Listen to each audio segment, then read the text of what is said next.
Disney Plus is overtly putting forward propaganda. Oh, you understand, love, don't you? No, I do not understand anything about white fragility. White fragility? What's that supposed to mean? You know what it means. You're doing it right now. Doing what? Being defensive about race. Robin DiAngelo wrote a whole book about it. Read it. Teaching this to kids, Darren, is absolutely ridiculous.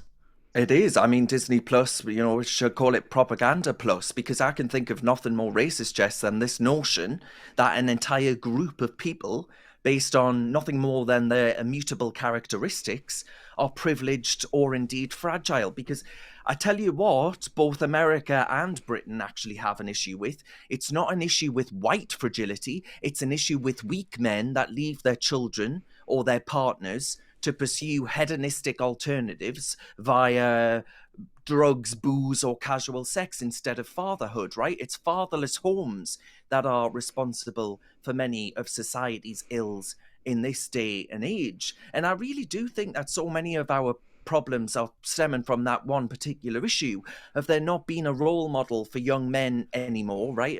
Of an example of hard work or showing up or determination, diligence, so on, so forth. These are the kinds of messages that a channel like Disney ought to be actually propagating and championing.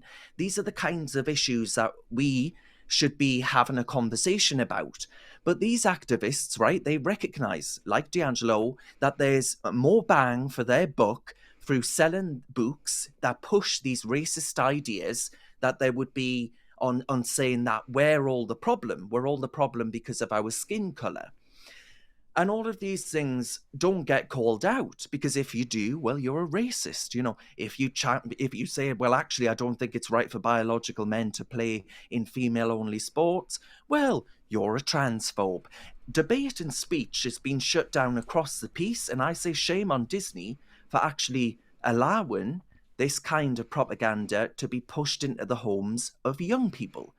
Because I don't know about you, I'm sure there are examples in America and Britain. I mean, I know from my own example, my brother is in and out of factory work. His grandfather was down the pits. He had respiratory problems. He fought in the Korean War. What privilege did he ever have? What privilege did my brother ever have? What privilege did we have in a single parent home, for example? They're the kinds of problems that the West is facing, Jess, that are genuine sources of inequality and disadvantage. Not your colour of your skin. That's racist. Disney is racist in allowing this to be pushed out.